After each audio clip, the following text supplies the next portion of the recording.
Regardez Vox Books avec Aphrodite, africaine d'édition.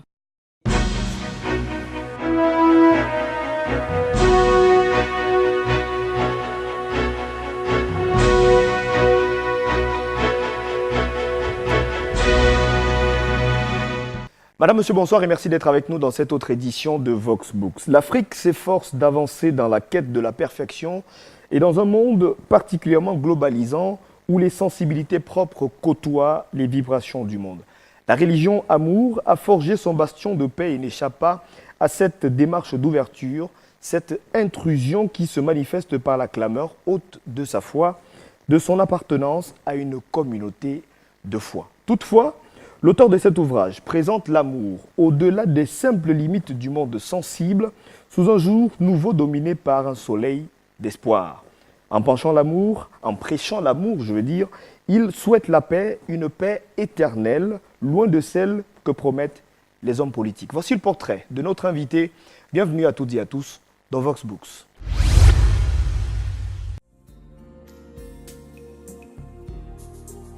Originaire d'Abidjan en Côte d'Ivoire, Léonce Kamano est contrôleur des médias à la haute autorité de communication audiovisuelle de son pays. Âgé de 40 ans, c'est au lycée moderne et technique de Mahou qu'il obtient son brevet d'études du premier cycle en 1995.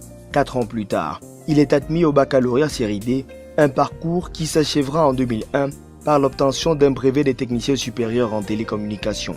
En 2005, il entame sa carrière professionnelle, d'abord à l'Institut national de la statistique, puis à la Haute autorité de communication audiovisuelle, où il exerce jusqu'à nos jours. Marié et père de 2 enfants, Léonce Kamano est aussi écrivain et auteur de 2 ouvrages, dont Récipiscence, la force de l'amour, paru aux éditions Equinox. Passionné de lecture, d'écriture, de sport et de voyage, Léonce Kamano est l'invité de Vox Books.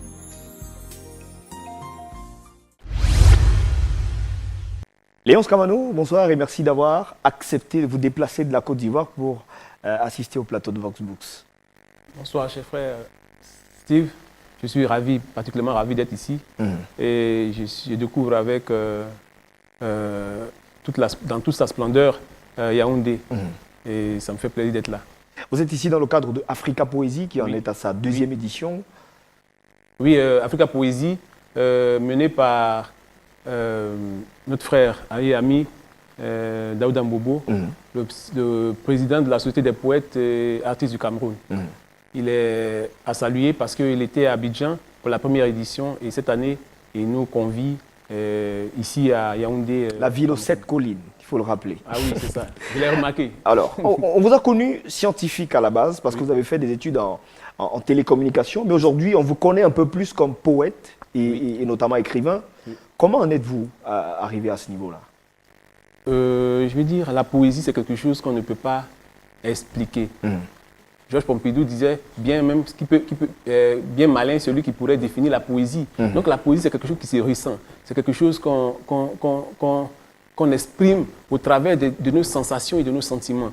Et donc, ma définition est peut-être différente de la définition de l'autre. Parce que la poésie, elle est en même temps particulière, mais universelle. Un peu personnelle aussi. Voilà. Alors, après votre premier ouvrage intitulé « Et les larmes couleront », que vous avez commis en 2015, vous nous venez cette fois avec Récipiscence, la force de l'amour. De quoi est-ce qu'il s'agit? Récipiscence, à la base, c'est reconnaître ses erreurs avec la volonté de se faire pardonner. Et donc, qui se fait pardonner va à la réconciliation. Et quand on va à la réconciliation, il va sans dire qu'on essaie de renforcer les liens d'amour qui existaient. Donc, en sous-titre, on a bien voulu mettre la force de l'amour, parce que le mot récipiscence est un peu difficile pour certains. Voilà. Mais si tant est que récipiscence est le mea culpa, du coup, j'ai envie de vous poser la question de savoir, vous vous reprochez de quoi? Parce que si vous venez présenter vos excuses, ça veut dire que vous avez dû faire quelque chose et que vous souhaitez revenir en arrière. Oui. À la base, je me suis rendu compte que la poésie et l'écriture avalait beaucoup de mon temps. Et j'ai constaté que ma conjointe et mes amis et mes parents, je prenais de leur temps pour aller flirter avec Dame Poésie. Et donc, je vois que là, de ce côté-là, il me fallait présenter des excuses, il me fallait me confesser et reconnaître que j'ai flirté avec Dame Poésie alors que l'autre dame était là. Voilà. En tout cas, vous plantez le décor avec une confession destinée à votre belle Dulcinée. Oui. Je ne me suis pas retenu quand je lisais ce poème. Oui. En fait, j'ai pris des notes et je disais, Léonce ne peut pas partir sans que je lui pose cette question. D'accord. Parlez-nous de votre Dulcinée. Ma Dulcinée, j'ai pris du temps pour la rencontrer. Parce qu'à un moment donné, c'était difficile avec les histoires de cœur. Oui. Et on dit que lorsqu'on a déjà été blessé, on a peur d'ouvrir son cœur. Et j'ai pris du temps. Et quand après un moment dans la prière, je veux dire, et quand ce temps est arrivé, là où je ne devais pas aller la croiser, c'est là-bas que je suis allé. On m'a dit, mon père me dit, je devais voyager, mais va à ma place. Et je vais à sa place. Après les événements, il y a les étudiants qui viennent me voir pour dire tu es toujours étudiant, tu ne travailles pas, donc allons saluer une des nôtres qui fait un stage dans les environs. Et on arrive, dès que je la vois, je dis c'est la femme de ma vie. Et les gens me disent c'est comme ça tous les hommes font. Et c'est toujours la même parole. Ouais. Mais en fait, j'étais sûr et j'ai ressenti quelque chose que ce serait elle, la femme de ma vie. Et depuis ce jour, on ne s'est plus jamais quitté. Et 4 ans après, je l'ai fait. On ne peut qu'applaudir. À la page 13, je vais lire un bout de votre poème. Vous dites, le poème est intitulé Quand l'amour s'effondre. Vous dites, tel il est né, tel il s'est effacé. Cet amour fort, robuste et circonstancié qui en moi s'est développé, s'est fécondé. Un peu plus loin, vous dites, l'amour est tellement délicat qu'il apparaît parfois éphémère, si doux qu'il nous laisse un goût amer, des souvenirs douloureux comme reliquats. Moi, je vais vous demander quel souvenir avez-vous de l'amour? Vous parlez, vous avez vécu des mésaventures, je suppose que c'est votre histoire que vous racontez, de mésaventures, de déceptions, et vous regrettez aujourd'hui. En parlant de déception, et puis je reviens encore pour dire que quand je parle de moi, c'est en réalité c'est de toi que je parle. Parce que toi aussi tu as connu des déceptions. Ouais. Parce que tout homme ressent des choses et les sentiments et les sensations sont inhérents à l'homme. Et moi, j'ai écrit ce texte-là par rapport à tout ce que j'ai vécu, mais par rapport aussi à ce que d'autres personnes ont vécu, ou bien par rapport à ce que tout homme a vécu. Parce qu'il n'y a pas un homme qui a dit qu'il n'a pas connu ce genre de sentiments et de sensations. Donc, je rappelle un peu les rencontres et les séparations. Parce qu'en réalité, quand on rencontre, c'est sûr que bientôt, après, on va se séparer. Mais ce n'est pas de notre choix. La séparation peut être instantanée, comme elle peut être provoquée, ou naturelle, ou surnaturelle. Tu comprends bien ce que je veux dire? Donc, j'ai écrit ce texte-là pour essayer de me remémorer ces moments passés. Mais aujourd'hui, sur une nouvelle page s'ouvre le rideau. Ou sur une nouvelle scène s'ouvre le rideau, parce que les moments deviennent maintenant plus gais. Vous sortez d'une déception amoureuse. Comment je vais dire ça? C'est un décor que vous plantez. Oui. C'est une situation où quelqu'un sort d'une déception amoureuse Oui. pour faire une belle rencontre. Oui. Et je suppose que ça a été votre cas. Oui. Vous rencontrez Chantal, Oui. votre rose, celle qui a accepté aujourd'hui, vous l'avez dit d'ailleurs tout à l'heure, de partager votre vie. Oui. Comment ça se passe avec Chantal? Bon, en réalité, sans elle, je ne serais pas moi. Ça aussi, il faut le dire. Parce qu'elle est douce, elle me comprend. Je fais beaucoup de frasques, mais elle essaie de me comprendre. Ouais. Et là même où je suis venu, il faut reconnaître aussi que l'écriture, c'est pas pour avoir de l'argent. C'est véritablement par amour qu'on le fait. Et quand tu sais que tu engages certains frais, certaines choses dans le truc, au détriment de la famille ou de choses, c'est difficile. Mais elle comprend. Et c'est une telle femme qu'on demande. Voilà. Il y a un poème qui m'a marqué, le 14e, à la page 27. C'est celui qui m'a le plus marqué parlant de l'amour, toujours. D'accord. Déclaration d'amour. Trop faible le courroux des vagues de la mer pour exprimer la force des sentiments qui m'animent. Trop léger les mots pour traduire ce que je ressens pendant que mes actes trahissent ce si grand amour. Ni des textes prosaïques, ni des vers lyriques, ni des récits, ni des poèmes, ni même des chansons ne pourraient faire office d'une déclaration atypique parce que tu es pareil aux autres, mais très différente. Je veux tellement te le dire de façon toute simple que finalement, je ne trouve pas les mots adéquats. Je veux aussi vraiment le faire de manière distinguée que je ne trouve jusque-là pas les voies adaptées. Je veux pouvoir te dire que je t'aime, mais ce serait d'évaluer ce qui en toi m'attire. Je voudrais pouvoir te dire souvent que je t'aime, mais je n'y arrive pas parce que tu vaux plus que de l'or. Je voudrais te faire cette déclaration par les mots, mais ils présentent beaucoup trop d'insuffisance. Je voudrais le traduire par un bouquet de fleurs, mais il ne prend pas en compte toutes mes aspirations. Quand je choisis de le faire en chantant, le romantique l'emporte aussi souvent sur l'essentiel. Quand je choisis de l'exprimer en parlant, je me rends compte que mon silence serait plus expressif. J'ai scruté toutes les voies et utilisé tous les moyens sans être convaincu de t'avoir marqué. J'ai donc décidé de me taire pour essayer autre chose, laisser s'exprimer mon joker, mon regard. Le regard. Ce que je retiens ici, en fait, c'est que l'amour véritable ne peut s'exprimer sur la base d'aucun mot, d'aucun bien matériel, mais par un simple regard qui, selon vous, est la manifestation ou l'expression par excellence de l'amour. Le regard, en fait, ici, je le symbolise. Hein. Le regard, ça peut être un geste, ça peut être un mot, ça peut même être quelque chose de banal, en fait. Mais c'est cela qui peut exprimer l'amour. Parce que l'amour ne peut pas se définir. L'amour, c'est le donner. Et ce qu'on donne, ça peut être un regard. Et ce regard, à travers le regard, on peut savoir si vous êtes sincère ou bien si vous ne l'êtes pas. Un seul regard suffit pour exprimer véritablement un amour. C'est ce que vous avez fait avec Chantal. Juste au regard, vous avez dit, et c'est ce qui est aujourd'hui, c'est la femme de ma vie. Oui. Voilà. On peut dire que c'est le pouvoir. Je vous propose de marquer une petite pause, Léonce Kamano. On va découvrir le clin d'œil de notre semaine et on se retrouve juste derrière pour la deuxième partie de cette émission. À tout de suite. Le Djega Palace de Yaoundé a été l'hôte ce mercredi de la cérémonie de dédicace de l'ouvrage Document de stratégie pour la croissance et l'emploi DSE au Cameroun. Comment atteindre une croissance à 2 chiffres, rédigé par un groupe de chercheurs sous la direction du professeur Henri Ngouatabi. Ce travail de recherche consistait à faire ressortir dans une démarche constructive les forces et faiblesses de ce document, tout en proposant des solutions permettant de le solidifier, le rationaliser ou le réorienter.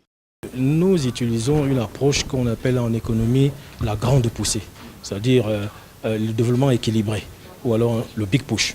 C'est-à-dire on lance le développement dans tous les secteurs au même moment et ce type de stratégie cause 3 gros problèmes. Le premier gros problème, c'est des problèmes de coordination parce que vous avez beaucoup de projets qui sont lancés et du coup, il va falloir les coordonner. Ensuite, le second gros problème, c'est que vous avez besoin de beaucoup d'argent. Et vous voyez, nous sommes dans cette situation où nous recherchons des financements maintenant et en attendant, nous n'avons pas de recettes. Le troisième gros problème qu'il pose, et là ça impacte et les décideurs et les populations, c'est qu'il y a une dilution des résultats. On ne voit pas très bien les résultats alors que beaucoup est fait. Présents à cette cérémonie, de nombreuses personnalités ont tenu à féliciter et apprécier le travail abattu, excepté le ministre de l'économie, de la planification et de l'aménagement du territoire, qui en a relevé quelques manquements. Ils ont fait un choix qui est un peu, à mon avis, arbitraire. Parce qu'il y a un certain nombre de secteurs. Or, eux, ils se sont appesantis sur l'intégration régionale, l'agriculture, et puis je ne sais plus quoi. Bon, moi, j'ai essayé d'expliquer pour dire ces secteurs de l'agriculture, c'est très bien, mais il faut savoir que fondamentalement, nous avons mis l'accent sur les infrastructures.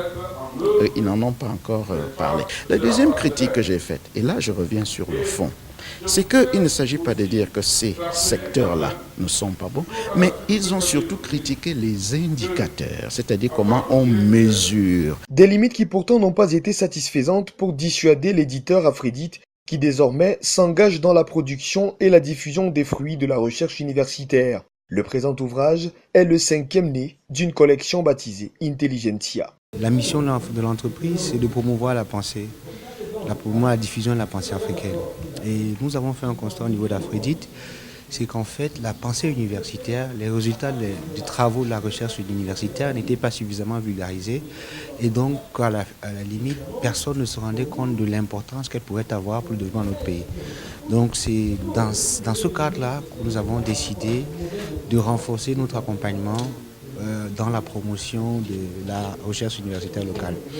Document de stratégie pour la croissance et l'emploi des SE au Cameroun, comment atteindre une croissance à 2 chiffres, sous la direction du professeur Henri Ngouatabi, paru en avril 2017 chez Afredit, Africaine d'édition. De retour sur le plateau de Voxbooks, madame, monsieur, je rappelle que nous recevons Léonce Kamano. Il est contrôleur des médias à la haute autorité de la communication audiovisuelle de Côte d'Ivoire. Il est l'auteur de Récipiscence, la force de l'amour, un recueil de poèmes paru en novembre 2016 aux éditions Equinox. Alors Léonce, au-delà de l'amour, vous prônez la paix, le pardon, vous vous attaquez à la politique, vous dénoncez la haine et des pratiques à la limite inhumaines au rang desquelles l'homosexualité. Et vous dites à la page 21, la société blasphématrice que celle des pratiques contre nature, société provocatrice que celle des personnes immatures, monde nouveau aux esprits déviationnistes, homme dit évoluer au mode exhibitionniste, que de travers sous vos cieux, grande sera la colère de Dieu. A-t-on jamais vu un chien courtiser un chat ou en forêt un lapin s'enticher un rat? Pourquoi un homme irait-il vers un autre et une femme noierait-elle ses pulsions avec une autre? Votre position est claire sur l'homosexualité. Oui, et quand je parle vers la fin, je dis attention, on dit que je suis homophobe parce que je ne suis pas dans leur club. En réalité, c'est un blasphème que de voir un homme aller avec un homme et une femme avec une femme. Je dis même les animaux qu'on dit sauvages, pour ne pas parler, même les animaux qu'on dit domestiques, Ouais. pour ne pas parler des animaux sauvages, ne le font pas. Donc c'est triste pour ce monde. Et souvent, on nous impose ces choses parce que nous sommes contraints. Et il faut savoir dire non. Il faut savoir dire non. Autre chose aussi, vous vous rebellez clairement, et ça se voit dans votre ouvrage, contre les Occidentaux que vous qualifiez de monstres des Africains. Ce qui vous conduit à décrier la méchanceté de l'homme. Et selon vous, la méchanceté a tellement pris le dessus sur l'homme qu'il en est aujourd'hui accro. Oui. Je vais dire, l'homme est revenu à sa nature pécheresse, c'est-à-dire à sa nature de Caïn. Il y a un texte où je dis, l'homme est dans la nature de Caïn comme un païen. En fait, il agit comme s'il il était maître de lui-même, alors que nous ne sommes pas maîtres de nous-mêmes. Il y a un être suprême qui est au-dessus et qui nous a créés. Et donc, nous devons avoir de la crainte et de la déférence. Mais les hommes, à cause de la cupidité, à cause de certaines pratiques, ils sont prêts, à cause du pouvoir, ils sont prêts à tout pour y arriver.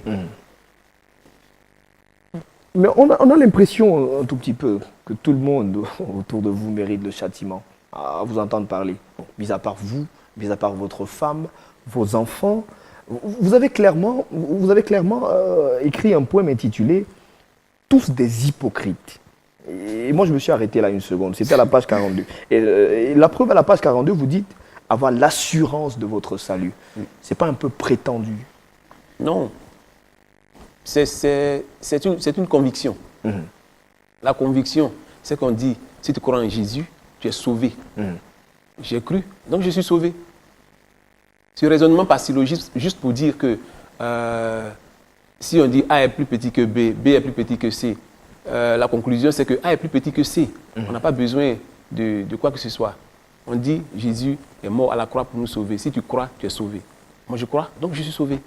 Oui, mais après, vous jugez les autres, c'est ce que je veux dire. Non, je traitez les autres d'hypocrites. Je ne leur lance pas la pierre. En fait, je veux dire, c'est quand même normal que les gens soient méchants. Parce que l'homme, en réalité, à l'origine, il est méchant. Ouais. Il est né Depuis méchant. le jardin d'Éden. Voilà. Donc, c'est après que, quand il commence à reconnaître qu'il y a un être suprême au-dessus, qui le regarde et qui gère sa vie, c'est en ce moment qu'il voit qu'il y a de quoi à tenir compte de l'autre. À tenir compte de l'autre parce qu'on le regarde. C'est tout. Mais beaucoup, aujourd'hui, ne tiennent pas compte de l'être suprême. Ils font tout parce qu'ils veulent s'asseoir au pouvoir. Ils font tout parce qu'ils veulent quelque chose. On dit, et puis, comment on dit là leur expression, la fin justifie les moyens. Les moyens, ouais. Non. Moi, je dis non. La fin ne peut pas justifier les moyens. Voilà. Heureusement, vous éprouvez aussi quelques regrets. D'abord, de la Côte d'Ivoire, votre pays, qui, on va le dire aujourd'hui, est le carrefour des violences, et notamment les mutineries à répétition qui font aujourd'hui l'actualité. C'est cela. Comment est-ce que vous peignez la Côte d'Ivoire aujourd'hui? Je suis triste pour mon pays. Et ça, beaucoup d'Ivoiriens sont tristes pour leur pays.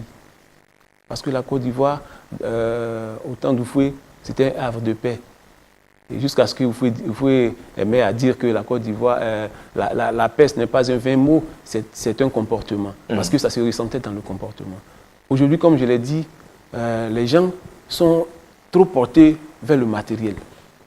Et pour ça, ils sont prêts à tout. Moi, je ne suis pas d'accord. Je pense que les Ivoiriens font un peuple. Un peuple. Et donc, on a besoin de cohésion et de réconciliation. Mais ça ne sert à rien de nous faire des querelles inutiles. Bon, mais après aussi, ce que les mutins réclament aussi est quand même logique, parce qu'on le leur a promis. Bon, là, je ne suis pas dans le secret des dieux pour dire quoi que ce soit sur ce sujet. Cependant, je reconnais que certainement qu'ils ont leur raison. Mais on ne peut pas toujours tout réclamer aussi par les armes. Voilà. L'immigration clandestine aussi, ça vous choque? Vous en parlez? Oui, j'ai parlé de l'immigration clandestine parce que je sens que... en fait, le mal que je ressens, ce n'est pas pour les Africains, mais plutôt pour l'Occident. Parce que hier, l'Occident venait enchaîner nos frères, on les mettait dans des bateaux, on les renforçait et on les emmenait là-bas. Aujourd'hui, ils disent, veulent aller, vous ne voulez pas qu'ils aillent. Pourquoi? Laissez-les partir. Hier, vous les avez forcés. Aujourd'hui, vous ne les forcez pas. Ils disent, ils veulent partir. Laissez-les partir. Pourquoi ils veulent partir? Parce qu'il n'y a pas de paix. Parce qu'il n'y a pas de sécurité. Parce qu'il y a le chômage. Parce qu'il y a.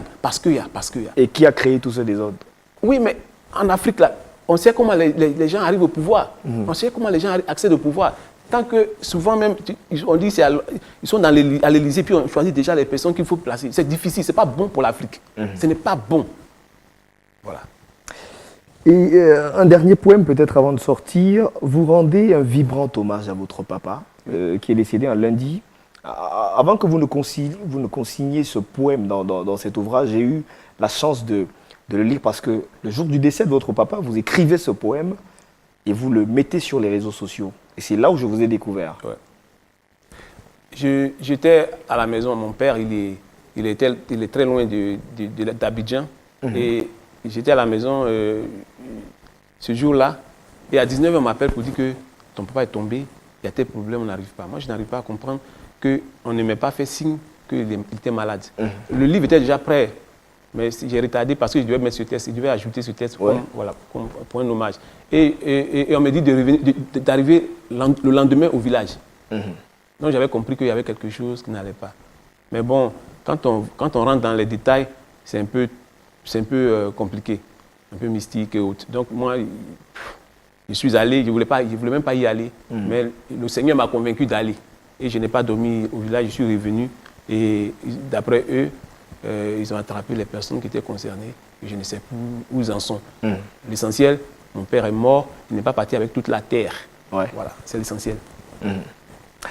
Et je crois que Dieu a fait son travail, celui de me consoler, et il l'a fait. Et moi, je suis en paix aujourd'hui.